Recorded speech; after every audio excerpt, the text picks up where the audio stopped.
Hello and welcome to the Shack News Chattycast, the podcast voted best Shack News podcast by Shack News Podcast Monthly. I'm your host, Steve Watts. Your other host, Brian Carr, is not here this week. He is in the Himalayas searching for the Ancient One to repair his hands. This week, instead, we have on our CEO slash janitor, Asif Khan. Hi there. And our, I guess, roving reporter. What are we going to call you? I know your actual title is contributing editor, but that's not a fun title. I like roving. I like roving reporter. It makes me sound like April O'Neil. Yeah, there you go. Where's your yellow jumpsuit? Cassidy Moser. We should say your name too. Good morning. So every week we pick a big topic, post about it on the chatty, and then we talk about it in detail with your comments. Today we are talking about games of the mid-year. It's July, everybody, and that means it's games of the mid-year time. This is sort of a tradition we have at Shack News. Halfway through the year, we have our games of the year so far, which one, helps us think through what we've liked so far, and two, when it comes to game of the year time, and we want to sort of pluck the things that we really liked from the beginning of this year, it's very helpful to us. So we don't have to remember everything off the top of our heads then. But first, before we get to that, we're going to talk about what we were playing right now and have not finished, and probably won't be appearing on our list because we have not finished it. So Asif, it's been a while since we've had you on. Yeah, what have you been playing? Same usual suspects. A lot of Rocket League. A decent amount. Is that your game of the mid-year? Honestly, if I could go back and somehow lobby for a different game to be game of the year 2015, it would be Rocket League, because I'm still playing the heck out of that game. But yeah, I was playing Super Mario Maker last week as well. I don't know if you guys saw, Greg was here on Sunday, so I decided to stream some Wii U with him, and the dude's like, "What's Tecmo Bowl?" And I'm like, "What's Tecmo Bowl?" Man, sacrilege. And he's hilarious because our staff doesn't know anything about sports balls, so he knows I'm a Cleveland fan, and he's like, "The Browns are good, right? I'm gonna pick the Browns, so you can't." And I just I kind of tilt my head and look at him. I'm like, "Okay, Greg." So I picked the 49ers and rolled him 35-0. Even I know the Browns aren't very good. I mean, that was in the 90s. They were actually decent, but still, it's never a good you're never stealing away the Browns from someone, especially in the game that has that game has Bo Jackson on the Raiders and Jerry Rice on the 49ers. There's a lot of really good teams, and he picked the Browns of all teams, and never having played it. So I think I had 8 interceptions on him. That was fun. We played a bunch of NES games on my Wii U Virtual Console. He had never played Super Dodgeball before. I don't know if you guys have ever played that game. I love that game. Yeah, right. That was great. It was the art style of River City Ransom. Exactly, and it was one of my favorite games. It was a really good old school multiplayer. So we were playing that. We played some Mario Golf 64. Nice. The trick to Super Dodgeball is always run, jump, and then shoot. Yep. And you do the power shot every single time. Well, it depends. I wasn't able to do the power shot every time. I feel like it has to do with how fast you're going. Yeah, you have to build up some speed from the back of the court. Yeah. And then you have one guy on your team that has a better power shot than the other two guys. I don't know. Anyway, that game was awesome. But yeah, I've been playing a little bit more Wii U. I've been talking so much smack about you guys being unable to beat my level 5. Did you try to go back and beat it? Yeah, and I'm like, you know how many times I've beaten that level? Once. Once? The one time? Yeah, one I may time. or may not have. The other day around, I think, 1 o'clock, I was just tired of playing whatever game I was playing on PS4, and I was like, I'm going to go back and try Briefcase level 5. And then it occurred to me about 20 minutes in, 1 o'clock is not the time to do this. Oh, no. 1 a.m. when I'm getting ready to go to bed is not the time to be now is when my platforming skills are top notch and able to do this. You never know, though. Yeah. Maybe it's when people get drunk and they end up being savants at something. Maybe when you're really tired, you're really good. Yeah, I went into a fugue state and just did it in one run. Exactly. Yeah, like bowling. Yeah, it didn't go well. I'll say that. You don't have another person who's completed that level yet. No, and I think it's 1,900 tries or attempts and eight successful runs through it. It's insane. That's an insane ratio. It was fun watching Greg go through it because like there's parts of that level where you have to run left, and Mario is traditionally left to right, so you get Greg's like left, left. What is this shit? I'm like, yeah, you gotta go left here. He's like, well, what? But yeah, it was fun. It was fun to watch him stink at video games and beat him up in some. But yeah, I play Rocket League every day. That game's awesome. I don't know if you guys saw the community. Has it been holding on? It's not just holding up; it's growing. Is it? They had the most simultaneous online players like just last week. It was like 250,000 people playing the game at once. That's awesome. And yeah, they're doing their RLCS, the Championship Series, which is sponsored by Psyonix. Yeah, it's like a bona fide esport now. Yeah, $75,000. That gives the game legs for a good long time. That's awesome. That game's not going away. I don't think so. And they just released their like the consumer or the collector's edition. It's like actually a disc in plastic for PS4, for Xbox One, and for PC. So if I didn't own the game enough already, I could go out and buy it again. And I've been proudly showing off my Shaq flag. It was cool. We have a guide up on how you can can equip a Shaq flag. Yep. But yeah, you know what? People have used that guide, Steve, because people they don't know exactly how to equip a community flag. But yeah, it was cool. I was on a team with 2 other Shackers, so we had like literally 3 cars with our Shaq flag on the same team. Nice. That was fun. I've seen as many as 8 Shaq flags at once, and it was a thing of beauty. But yeah, I love that game. Maybe it's my game of the mid-year. But yeah, I've been playing a little Doom. I just play like 1 chapter at a time, so I'm basically halfway through it right now. Yeah, I'm taking my sweet time with that game. I love it. But it's I finished it recently. We can talk a little bit more about it in the actual got me's. But yeah, I finished it last week. Yeah. It was a slow digestion though. So, Cass, other than slowly working your way through Doom, what are you playing right now? Fury. I reviewed Fury yesterday. Or Furry? I guess Furry. it is pronounced Fury. It's Fury. It's not furry. No.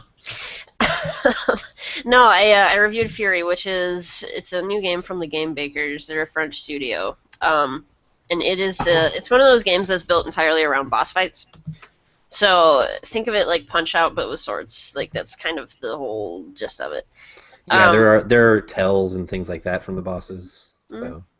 Yeah, it's good. It's good, not great. Like it's not perfect. It has a lot of weird little shortcomings to it.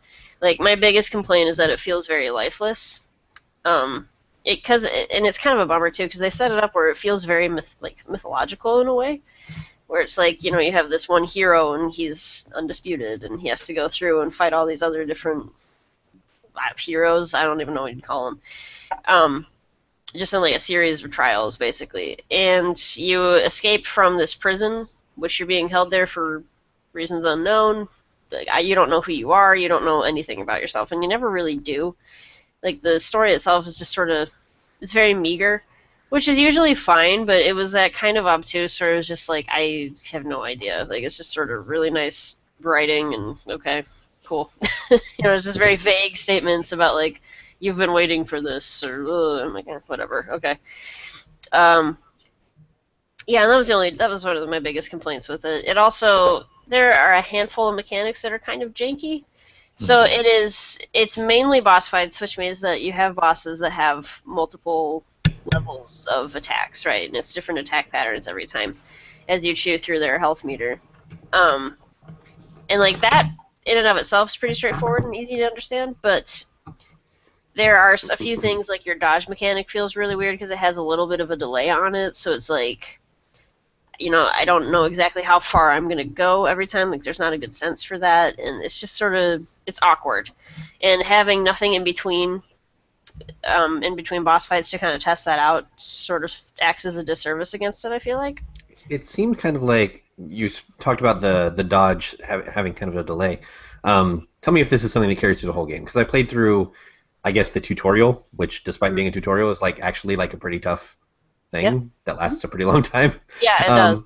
And I played through that, and it seemed like the distance that you would dodge, it was like contextual. Like it would be reading what the boss is doing, and then it knows you hit the dodge button, and it's like, okay, well, the dodge against this particular move that the boss is doing, acts like this, but the dodge against a different move might act differently. Is that something that like you found through the entire game, or is that my imagination? I don't know if it's contextual. I do know that the longer it's a charge move, so like the longer you hold it, the further you'll go. Maybe that was it.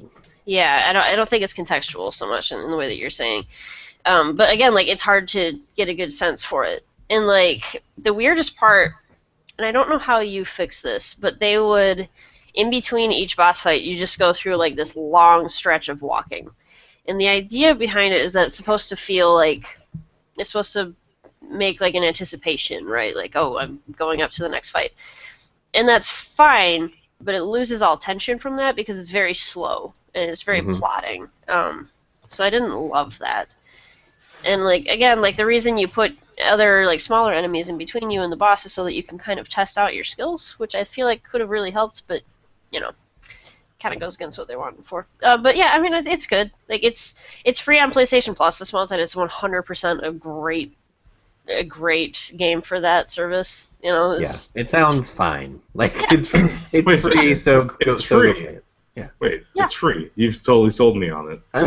Yeah, I mean it's pretty, and like it's fun to play. It's not like it's maddeningly like I mean it's difficult. It's a really hard game, but there are varying levels of difficulty. You can always adjust it, and like it's it feels good to be a boss. Like the mechanics are tight enough that it feels good to win at the end of it, but there's just some places that could be cleaned up a little bit.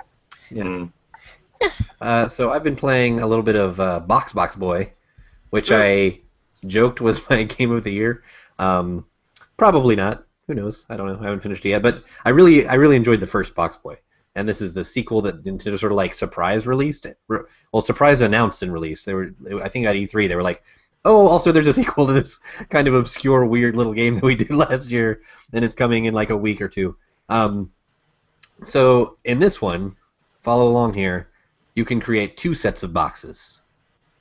Game changer, right? Okay. Yeah, like in the first one, the puzzles all kind of revolve around your little box, and the puzzles kind of all revolve around you're producing these series of boxes to like create steps or to press buttons, and they really the way that I put it in my original review like a year ago was that they iterate on this really simple concept in so many ways that it's just very Nintendo in that way. Where they're like, we've got this incredibly simple idea, we're gonna squeeze every last drop of juice out of it. And this one, they're like, all right, well, now you can produce a set of boxes, kind of throw that one off somewhere, and then produce another set of boxes. So all the puzzles kind of revolve around that, being able to, juggle the two in a way. And if you've already produced 2, and then you start producing a third one, the first one you produced will disappear.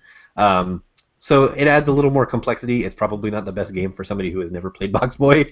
You should play the first one and then play this one. But it's still very good and super cute and charming. I haven't gotten all the way through it, and it's been out for, almost a week now.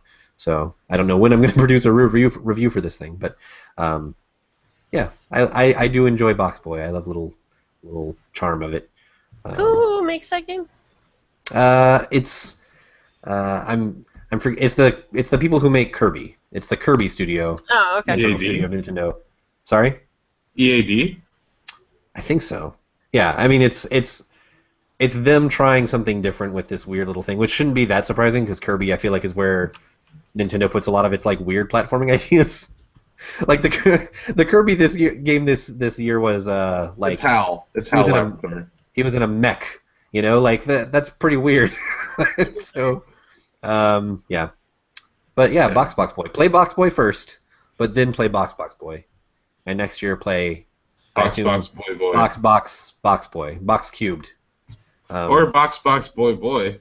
Now, if Nintendo just announces Picross 3D 2 and Detective Pikachu, I will be set. Seriously, I haven't been on the show since E3, and right before E3 I was on the show and we were talking about what are most anticipated things for the Chattycast with Detective Pikachu. And we haven't heard a word about Detective I bet that Pikachu. was behind one of those closed doors.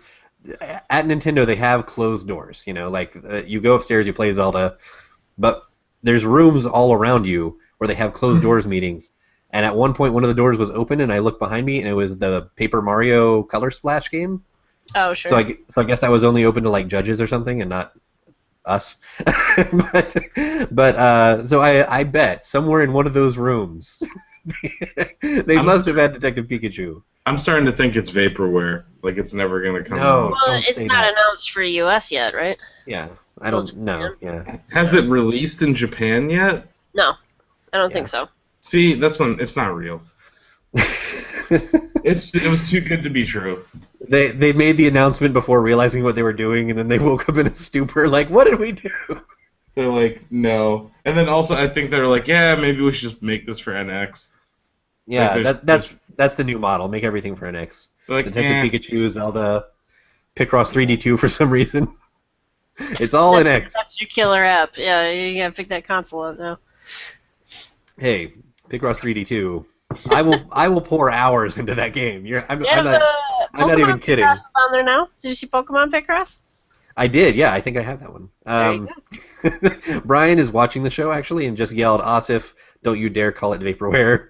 And apparently it is out in Japan. It came out in February. Oh, I did not know okay. that. So there you go.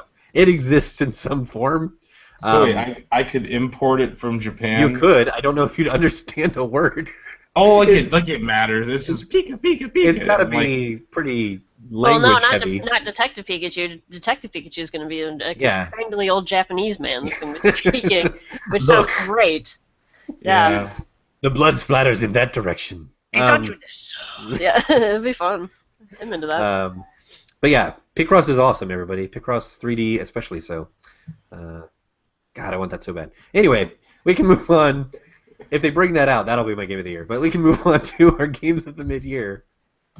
This week we're going to be talking about it's the game of the year mid-year check-in. We talk about our favorite games of the year and the ones likely to at least get a mention during the final GOTY or GOTY discussions this December. So in the show thread, I said Doom, Overwatch, Pocket Card Jockey, and probably some others. So this is going to be fairly informal. Basically, this week, going into next week, the staff is working on our Game of the Mid-Year lists. Those are going to be going up all next week. Also, if you are a member of the Chatty, or if you would just like to join the Chatty to be a member, this Friday I'm going to be putting up the vote thread for having our community Game of the Mid-Year, which is another tradition that, thank you, Nerds Beware, for reminding me of that. That was an Aussie joint back when he was here. So, in preparation for all that, I figured we'd just have like kind of an informal chat. We're not going off our lists. Any of these choices could change. But just like an informal chat about some of the games that stand out to us so far this year. And I think one right from the start that we have to acknowledge, because it's on everyone's list, is going to be Doom, right? Like everyone's saying Doom. Yes. Okay. Yeah, I thought so. You guys are not through Doom. I am through Doom. I will say, as much as I enjoy that game, and I think that it does a ton of things right, I think it sort of slumps a little bit near the end. I think the last maybe 2 stages, you've kind of encountered every kind of combat scenario there is, and so it just starts to feel kind of samey. They're like, all right, well, now there's some more of these guys, or you're in a tighter corridor. And it's like, okay, well, yeah, but I've already done this, you know? They run out of new things to throw at you. Very near the tail. I don't care though. Honestly, like, I don't play Doom for that. I play Doom because it just is so much fun to play. It feels so good to play. It does. To murder a room of demons. Oh, Yes. 100%. Just like glory kill, snap neck, shoot a guy in the face, glory kill. Just like the amount of people you can kill at any given 40 seconds in that game just makes it game of the year. I don't even know why we're having a discussion. It's just like I'm so bored with FPS and like I don't know how many come out every year. Yeah, that's what makes it stand out is that it showed like, hey, you don't have to be locked into this kind of like template of FPS anymore, you know? Oh, for sure. And it remembered its origin in Doom and Doom 2 where you would run through a level, you get to the end, and it's like, crap, I need that key, and you have to run all the way back through the level, kill all these guys again. Like, I don't know, I love that. Like, so many shooters are on this linear track, and it's like, here's this. I know they're not rail shooters per se, but Call of Duty, you're on a track, and you got to go this way.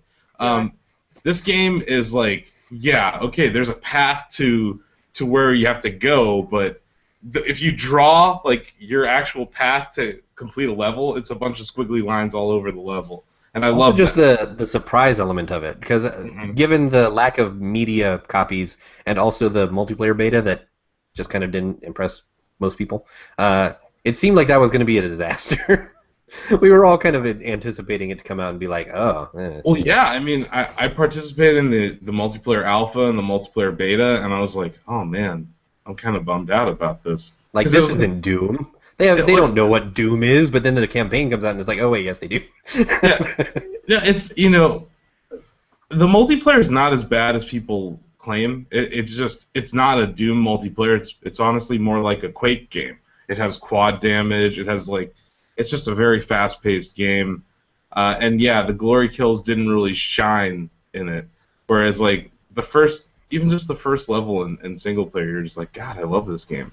It doesn't. It's helpful that the Doom guy is one of the best characters I've seen in a while, because he's barely a character, and the writing so hard into that is just great. Yeah, it doesn't take itself too serious. It doesn't let the story get in its own way a lot, and it doesn't take itself too seriously. It's not even that it takes it's how seriously it takes itself. It's just like, you know what's dumb? Story. You know what you like to do? Kill stuff. Yeah, it's like, I killed stuff. There are games that come along, I'd say once every couple of years, that capture this feeling, and this is going to seem like a strange comparison. Bear with me.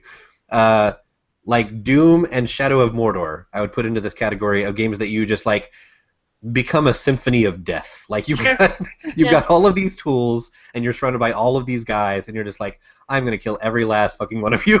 Yeah. Right. And then you do it, and it feels really great. I think Shadow of Mordor leans a little bit more heavy into story, but I do see what you're saying. Where it is, you can kind of decide whether or not you want to go along with it in the long run, or if you want to just walk around and eliminate orcs all day too. Yeah, which I did a lot. So Doom, and also we should mention, the multiplayer was cited as the weak point in our review, and just kind of widely that seems to be the thing that people are like, nah, it's not as good as the rest. But they're still working on that. Like they're offering patches. They seem to be in it for the long haul as far as supporting it. So maybe by the time December comes around and we actually vote on this stuff, it'll be a completely different story. Who knows? It's possible. Yeah. I don't think they're going to put much money into making Doom multiplayer good when they just announced Quake Champions and it's only going to be multiplayer. Yeah. But what is Quake Champions? Like, do we even know what that game is? Yeah, dude. It's PC exclusive, which I think is hilarious. I don't know. I'm excited for it because we started as a Quake site. The name definitely implies some sort of hero aspect, which I think is a bit of a different direction. So yeah, there's a fear that it's going to be a little MOBA-like. Anyway, I digress. So now that we've done that's sort of like a collective pick because I just knew it was going to be on everybody's list. But let's just go around. Let's name one game that's on your list that you kind of doubt is on the other two's. So, Cass, what do you think is on your list that probably isn't on me or Asif's? Ratchet and Clank. Ratchet and Clank, that is on my list. That's on my long list, not my short list. But yeah, Ratchet and Clank was great. Yeah, I love Ratchet and Clank. Ratchet and Clank made me excited because it seems like we're going to see more 3D platformers pop up, and that makes me really happy. Because I love 3D platformers. That's pretty much what I grew up with. It's that and Yooka-Laylee and stuff like that. But yeah, Ratchet and Clank was so good. It was a beautiful game. Mm-hmm. Looked just one of the best looking games I've played in a while. It was super fun to play. It was kind of just dumb fun. They had fun with it. I just loved it. I loved every second of Ratchet and Clank, so that one for sure. There aren't a lot of games that you can recommend without reservations to families. Uh-huh. And my brother recently got a PS4, and he's like, as a gift, I got him a gift card, and I was like, here, pick a game, and he was like, recommendations. And I was trying to think of something because he has got a young son, and I was like, Ratchet and Clank. Yeah. Oh yeah, 100%. That is the one that you need to get. Yeah, it's easily. funny. It's different. It does a decent job of changing things up every level. It's a really fun game. It's really got replay value like crazy. Like if you want to play through it, the new game plus and stuff to get your guns absurdly powerful. Yeah. You can go ahead and do that. Absolutely. Yeah, it's fun. I was happy with that one. Asif, what's a game on your list? I'm looking through the release calendar this year, and there's some there's some like AAA titles I could say, and everyone loves them on Chatty. Like Dark Souls 3 or Super Hot. Oh yeah, we don't have David here to defend Dark Souls 3. Yeah, and Super Hot was really cool, but it's short. But I'm gonna pick something from VR, I guess, because HTC Vive came out in April. Mm-hmm. I really like the lab, especially now with the update where you have endless levels for Vortex and Slingshot and Longbow. So I'll pick the lab, but also a shout out to Off-World Trading Company. I don't know if you guys. I knew you'd be into that. Yeah. I still need to write the review. It's fantastic. I feel bad, but I will write it. It's an 8 out of 10 at least. It's really good. Like my problem with a lot of those games is that it takes forever. Like like StarCraft 2, you spend 3 hours building up your base, and then another 3 hours fighting your buddies, and it's like 8 hours later you're done. Like Off-World Trading Company, you could have played like 15 games in that time, and I just think that's great. Yeah, and for people who might not know what Off-World Trading Company is, because I think it probably flew under the radar for a lot of people. Like, give us a quick elevator pitch of what it is. So it's it's an RTS. Basically, you're moving. You're colonizing Mars or various planets, and you move in there, and it's basically a land grab for resources, and you basically can drive the price of commodities up or down based on supply or demand. There's a really good supply-demand algorithm in it. So it's like, obviously, you land, you get a bunch of water, so you can grow your food. As the food price. It's a colonization, stock trading, real-time strategy game. Oh yeah, because then you can buy stock in your opponent's companies, and that's how you beat them is by buying them out. So it's this weird thing. I thought this would appeal to us. Yeah, right. But also there's this whole other panel that's like illicit activities. So you can bomb your opponent. You can call an EMP strike. You can call a mutiny on a little plot of land. It's really it constantly pokes fun at how corrupt the financial markets are in America or the world. So I think it does a really good job of that. And there's a decent, we were talking about how Doom doesn't really lay it on thick with the story. Off-World doesn't either, but if you actually sit there and read or listen to it, it's hilarious. The narrative is really funny, and it's definitely poking fun at modern day finance, which it's not going to appeal to everyone, but it's really fun. It's a niche market. The people that want satirical trading game. Yeah, and then I want to give a shout out to Shacker, who made House of the Dying Sun. I guess it's early access. I guess it's not considered part of it. It might be out before the end of the year. We can still mention it. But yeah, it's a spacefaring game. It's kind of like eValkyrie. It supports VR. The coolest thing, the Shacker's name is Rampancy on the Chatty. He actually worked for Bungie on a couple of the Halo games. And what he nailed with this is that a lot of games, you go up, down, left, right, three-dimensional space.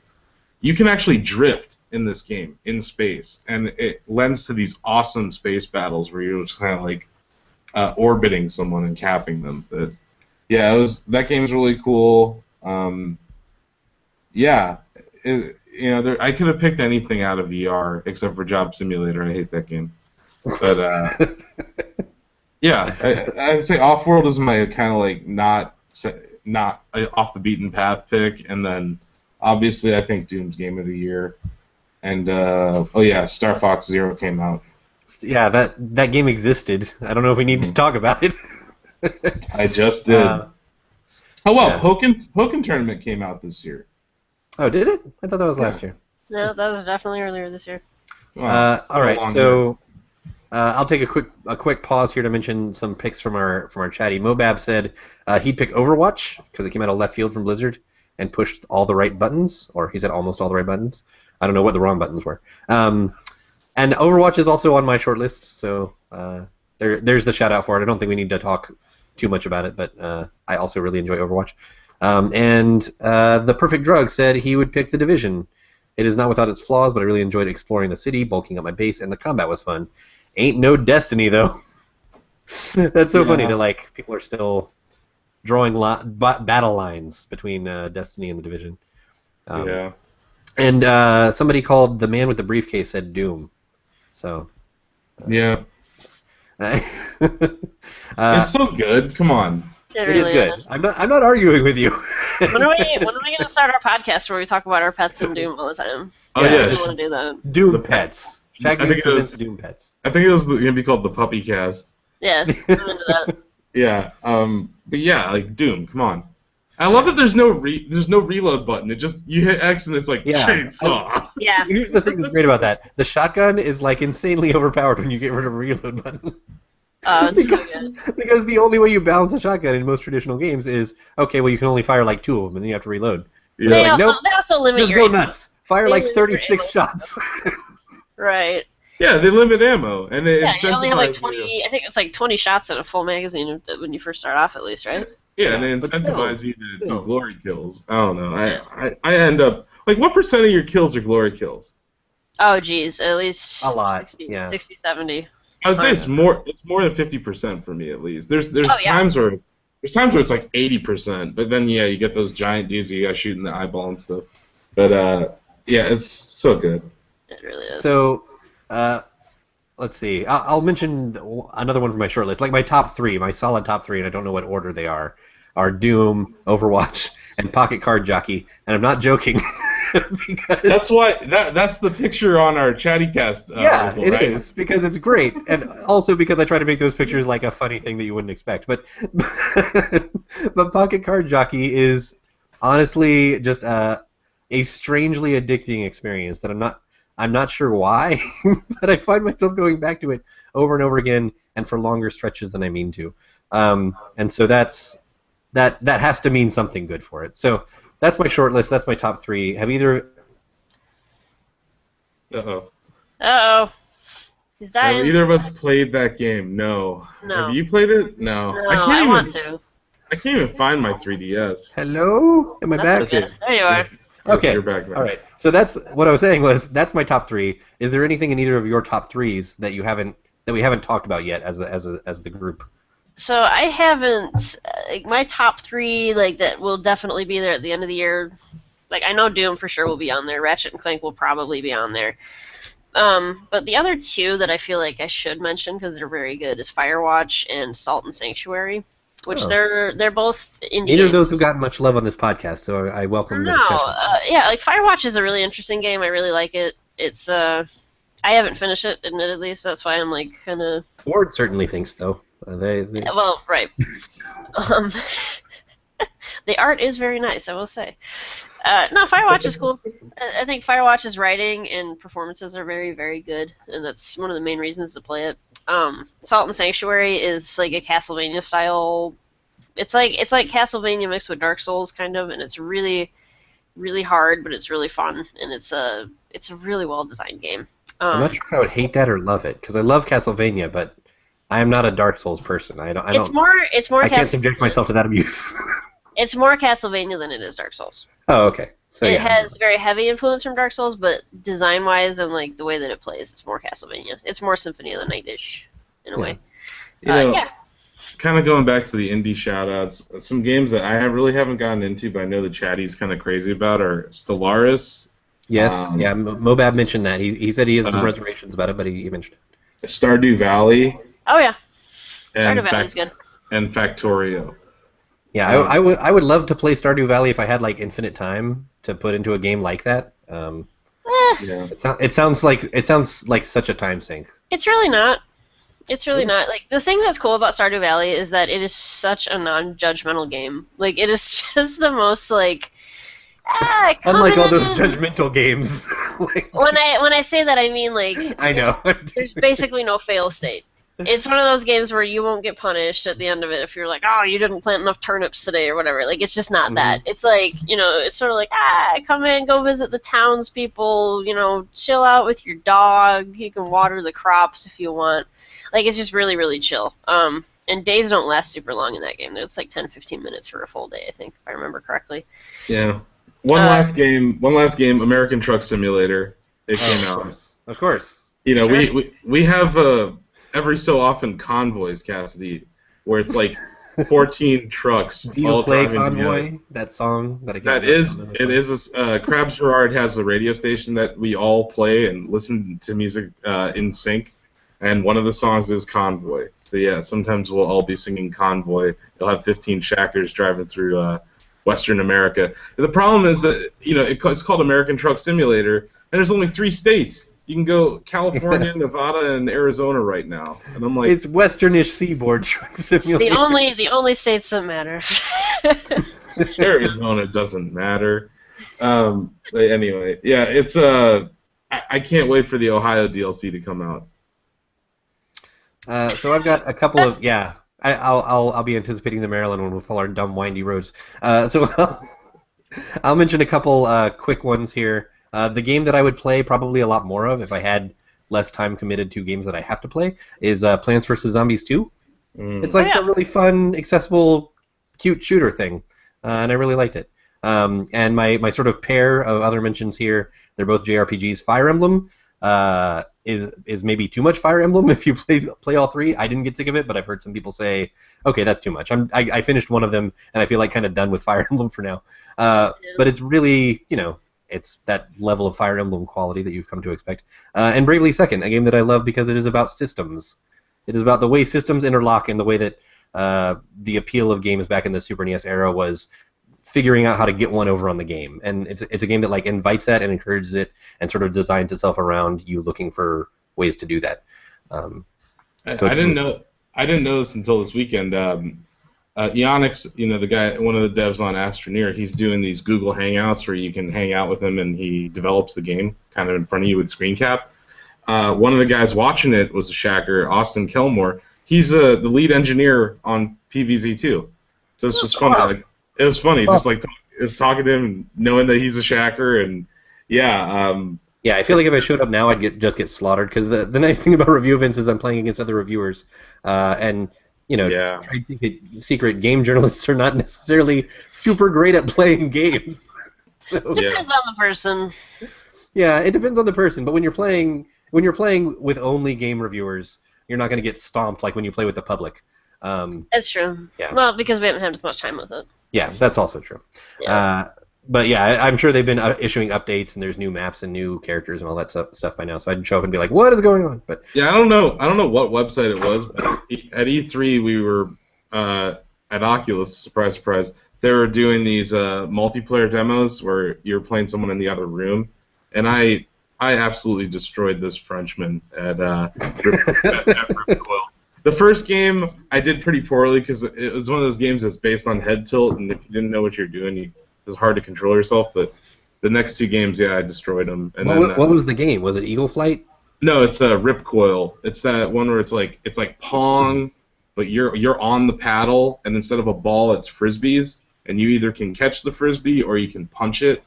I know you have experience with destroying people in Eagle Flight, is why. So. Oh yeah, Eagle Flight. I got murdered by Palmer Luckey at GDC. But yeah, that game's really good. I didn't actually get to play it at E3. I didn't play a whole lot of games, but yeah. Yeah, you were busy manning the booth. I know, right? But yeah, no, Rip. I'm looking forward to a lot of the Oculus Touch games coming out later this year. The Unspoken. That looks pretty cool. Yep. I'm excited to hear about that one. See if it's any good. Yeah, Josh rolled the rival website in that game too, so it was fun to watch. Nice.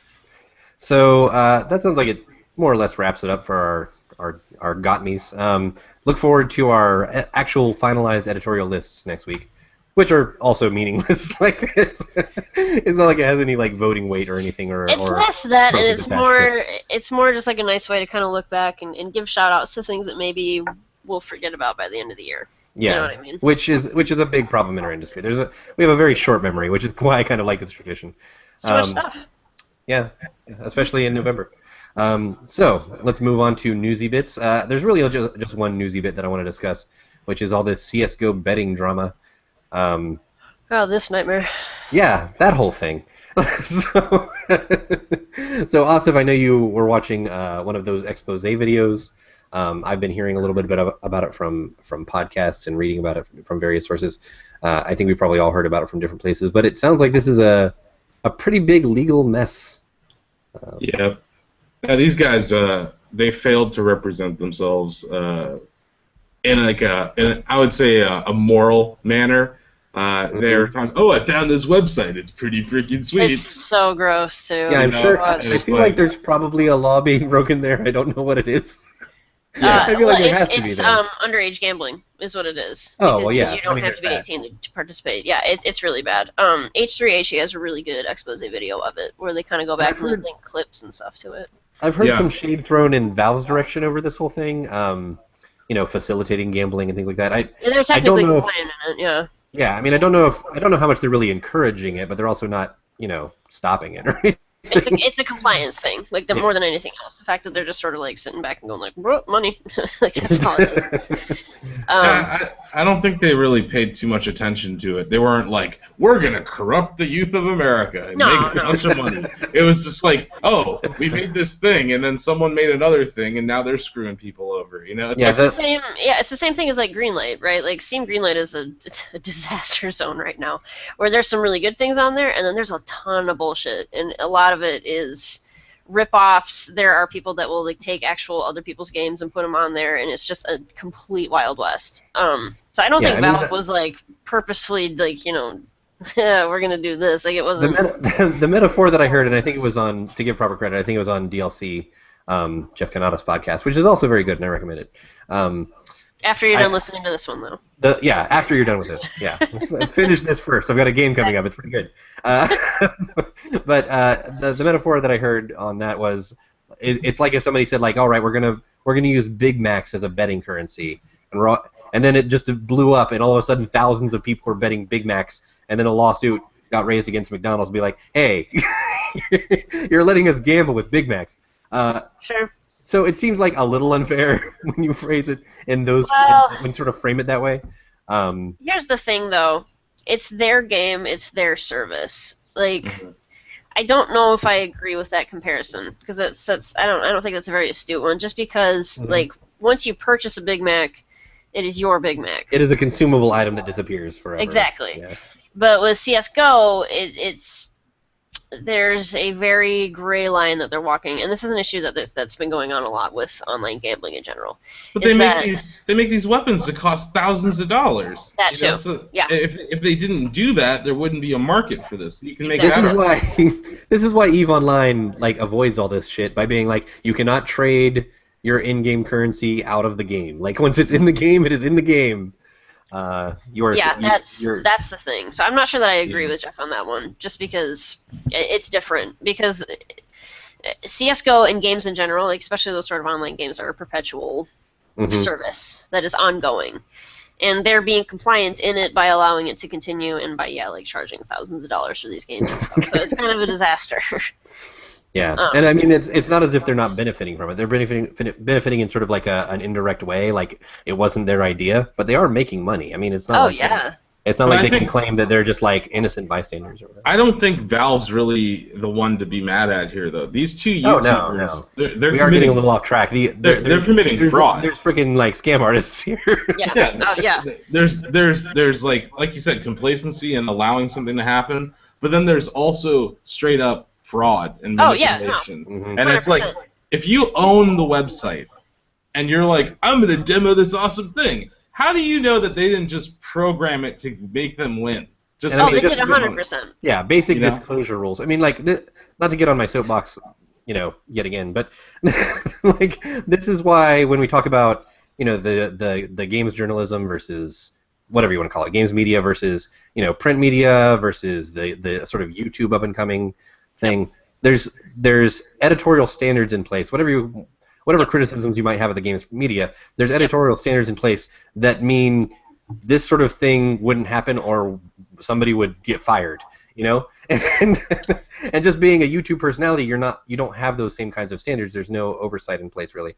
So it's harder to regulate this sort of thing. But anytime somebody tells me that, where they're like, "Oh, YouTube's the future," I just laugh. I'm like, okay. There's a reason why influencer sounds like such a devious term, and it's because they are. It's because it was come up with by a PR person. Exactly. Well, yeah, I mean, when you remove the need for full disclosure, and you can just and a game company can give a YouTuber or a Twitch streamer money or free games in exchange for well, this game is awesome. It's like, and I mean, this goes, to be clear, this goes even past disclosure. This isn't something, if one of my writers came up to me and was like, hey, full disclosure, I own this website, I want to plug it in my article, I'd be like, no. No, you can't do that. Disclosing it doesn't make it okay.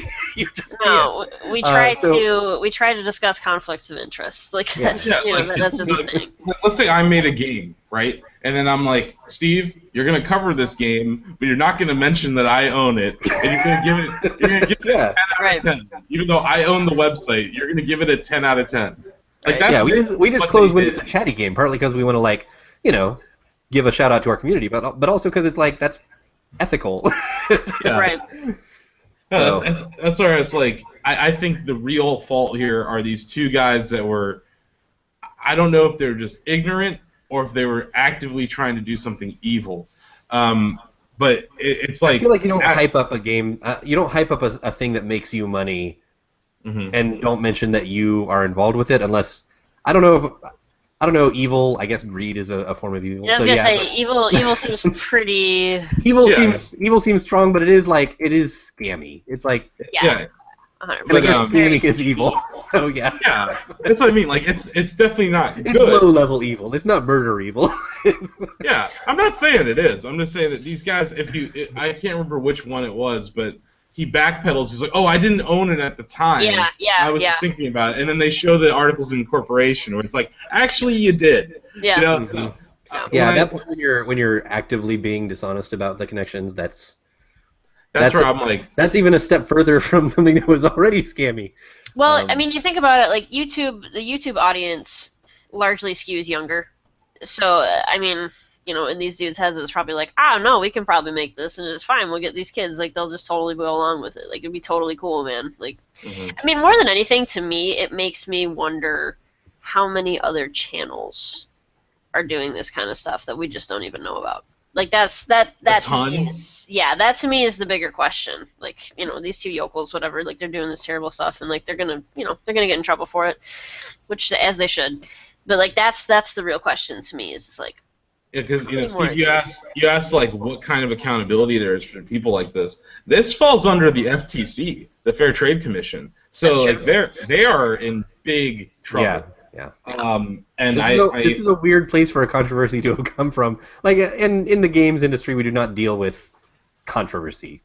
Like not. We don't. Are you sure? Let me rephrase. Yeah, let's take too long. We don't deal with illegal activity. There's not like scandals that happen a lot in the industry. It depends on where you're looking. Okay, there are not scandals that get reported about often. It's not Wall Street. How's that? Yeah, I get what you're saying. Okay. It's not like that's our stock and trade and we report on some new scandal every week. That's true. So yeah, it's a weird place for a scandal to come from with like these two kind of like doofuses on YouTube. Yeah, if you told me at the beginning of the year that there was going to be some sort of YouTuber payola weird thing scandal, I wouldn't have been like, oh yeah, CS:GO. That's gonna be. Yeah, that's the source. That's what when I saw it on the chatty, I was like, what? I was like, really? And then I was researching about it. And I was like, wow, okay, apparently this is the thing. How old is that game? But it's yeah, only a few years old. That's one of those games that like. Well, it's one of those games that I always forget there's a huge community for, just because I'm not dialed into it. Yeah.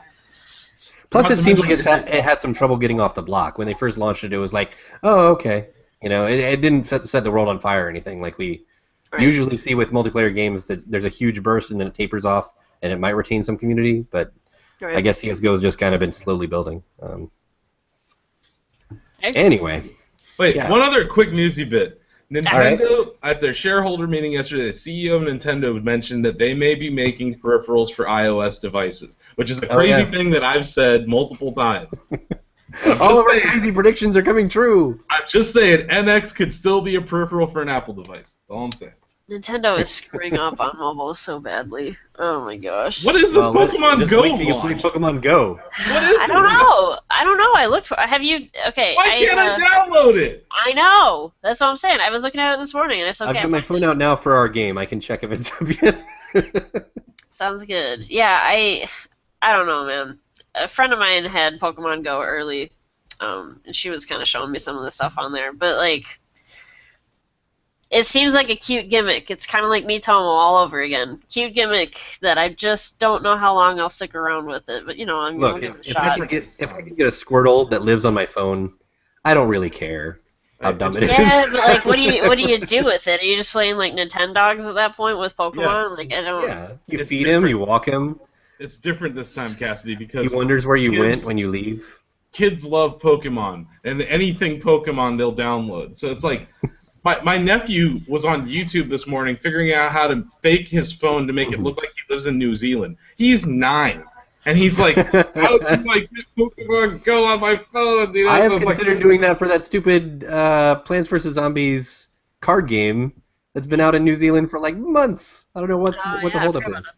I think the brand of Pokemon is going to go a long way here, but yeah, talking to Brittany, who had early access to it, it's just not that impressive. She seemed kind of underwhelmed, yeah. I saw there's a chatty thread about it, and there's a guy in Australia playing it. He's like, I caught 4 Pokemon while I was on the toilet. I'm like, okay, that's innovative. That sounds And they were all innovative. water type. Anyway. I did hear that. If you live closer to the water type Pokemon appear. Yeah. I don't know. It's close to a sort of man-made pond. Maybe that'll count. But yeah, all right. You're right. The mobile effort by Nintendo has been pretty poor. But you port the Virtual Console to iOS and give me a Nintendo controller, I'll buy everything. I'll buy every single thing. Maybe. Yep. I don't know. Yep. It'll be the third time that I bought everything for Virtual Console. Yeah, just let me buy Link to the Past once. All right. I know, right? We should Okay, play this game. Yes. So this game this week was going to be Beat the Dock. It's going to be Beat the Briefcase. It is another game of chiptunes. Oh, There's a theme to it. It's going to be pretty obvious what the theme is pretty quick.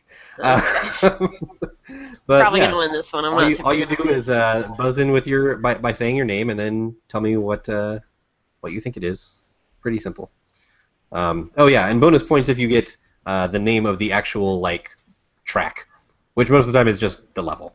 So wait, are we guessing the name of the game? You're guessing the name of the game. You get bonus points if you also get the name of the song. Okay. This is not gonna go well for me. I mean, you're playing me. I'm terrible. I tried to pick near your age group. Okay, Yes, well that's Nintendo 64. I never owned Oh wow, an you SNES. caught the theme already. I haven't played a single song.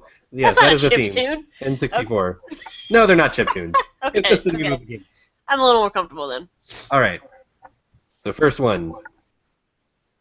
There's gonna be a short delay because YouTube.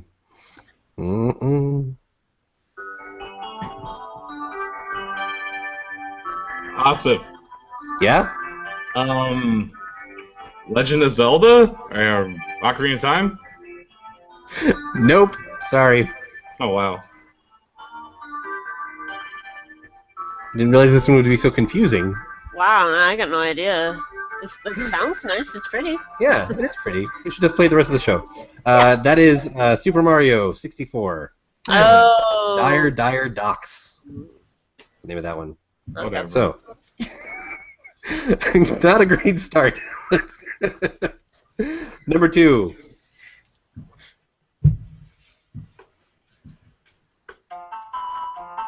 Asif.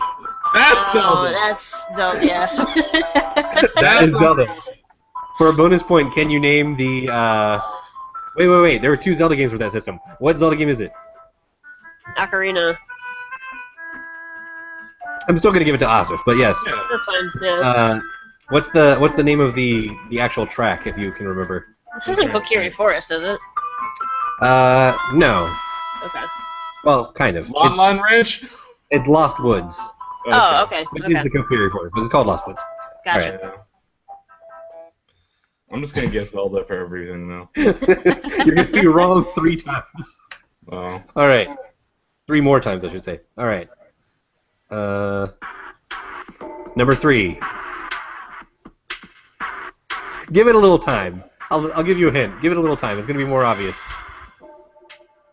Oh, 007. GoldenEye 007. Yes, it is GoldenEye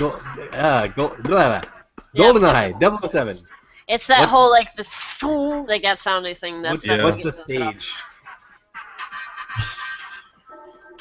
Is this?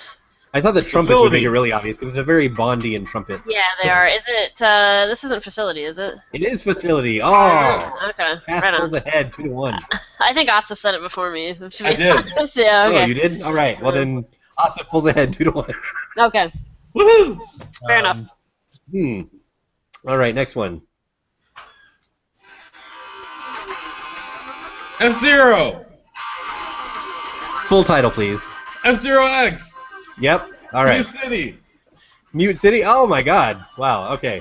That's Two just more my points favorite for us. game of all time. It's alright. Nice. I didn't know I was picking a ringer. All right. I love that game.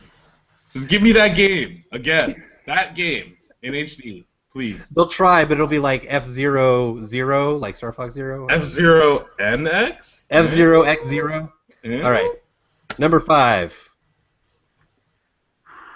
is gonna be a lot harder. I gotta say.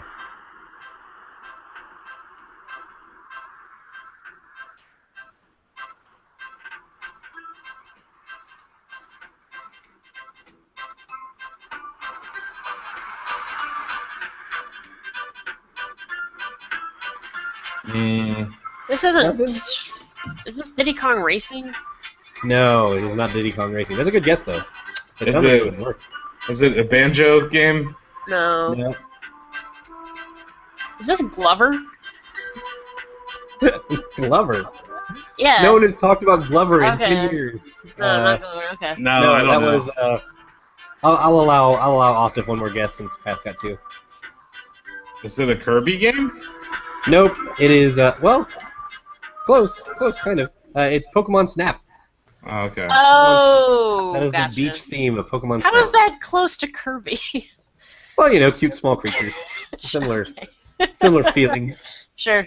All right. I don't remember how much of a lead Asif has, but I think it's commanding. Anyway. Yeah. I mean, whatever. It's Last 4-1. one. Last one. I think you're beyond catching up, but you can get close to a tie. Okay.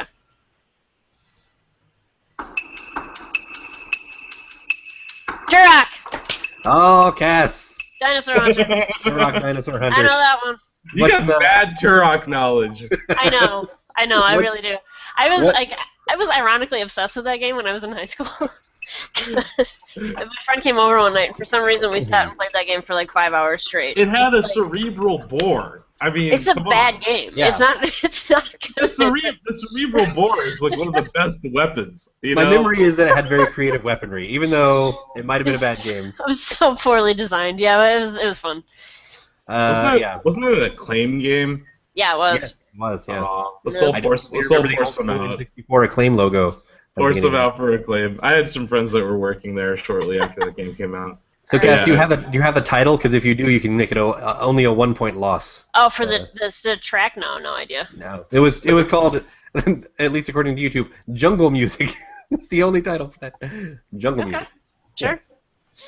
Why not? It seemed, in my memory, the whole thing was in the jungle, so that's kind of nondescript. But Yeah, but whatever. I thought it was basically the same song for the whole game. I didn't know it changed. yeah. Well, maybe it didn't. Maybe maybe that is the only song. It's very drum heavy. I remember that. That's something. Yes, because it's a dinosaur hunter. You know. Yeah, I mean, you know. Anyway, Jurassic Park is big. What can we do with that? Anyway. That does it for the show. Thank you for listening. I'm going to go around for plugs real quick. Cass. Listen to my other podcast called Super Jump Radio. It's a geek culture podcast. We have a lot of fun. Yeah. Otherwise, read my Fury review. It Yeah. has a very good subtitle. And you still have that game preservation piece coming. That is slowly coming together. I'm about halfway done with it right now. It's going to be great. It's gonna be a monster. I'm about halfway done with it, and I'm already I probably have a solid 2,000 words. Nice. Yeah, it's a big piece. But, It's a meaty chunk. Yeah. Asif, Shack Facts, Mercury. You know, the usual. And then whatever video that I end up shelling. Yeah, also shout out to Summer. He's at Shelling, by the way. Shelling. Yeah. Shilling. No, Summer Games Done Quick. is still going on. They've already raised over $250,000 for Doctors Without Borders. That's awesome. That was really cool. So keep supporting them. They had a really cool stream yesterday. I can't remember his name. One of the streamers, he's paralyzed on one side of his body, so he did a speed run one-handed, and it was really cool, really emotional. And he was raising money for the charity that for his own disease. I thought that was really cool. That was really neat. Outside of that, see the appearance on Colbert. Yeah, that was hilarious. That was really funny. That was pretty good. I was a little sad that we didn't actually get to see him finish it, but Well, we got to see Colbert finish the Hot Pocket. Yeah. Out of context, this makes no sense. I know. Oh, maybe we'll link it in the chatty on this on the thread for this show. There you go. But outside of that, today is Eid for Muslims. There's a billion people out there celebrating today. It's basically like Christmas and Easter mixed for Muslims. And oh, nice. What was the? I'm sorry, I'm not familiar. What was the name? It's called Eid, E-I-D, and it's the end of Ramadan. So all the people have been fasting all month. They're having a big old feast, and if you're a little kid, your aunts and uncles gonna give you money today. This was usually a day that I got a new video game. Nice. I'm a little too old for that now, but yeah. You're never too old for it. So Eid Mubarak to all of our Muslim shackers, all four of you, and then go out there and have a good time tonight. But yeah, it's we have some shirts coming. So next time I'm on the show, we will be selling shirts. Yeah. So I'm just going to do a quick plug for actually this show, because if you haven't looked up and noticed, this is Chattycast 99, which means that next week is going to be Chattycast 100, which is, kind of an arbitrary milestone, but it's exciting. And I want to do something special for it. I'm not sure exactly what yet. So if anyone has ideas, suggestions, fond memories, things they would like to contribute, hop into the thread for this show and let us know. I'm curious to hear what our community's ideas are for celebrating 100 Chattycasts. One shacker in the current thread said that we should invite shackers onto the show, which seems like a terrible idea. That idea has been going around for a while. It does seem terrible. It could work. Depending on the. It's just terrible enough that it could work. Depending on the chatty user. Yeah. That could be a beautiful disaster. We're not going to invite that David Craddock or anything. Screw that guy. Yeah. Anyway, so all we'll do is talk about Zelda anyway. and Doom, yeah. The two most opposite games can be. Anyway, that is the show. So, thank you for listening. Review us on iTunes and contribute to ideas for next week. So, for Brian Carr, I am in absentia, I guess. I am Steve Watts, and we'll see you on Chatty. Do it for Shack News.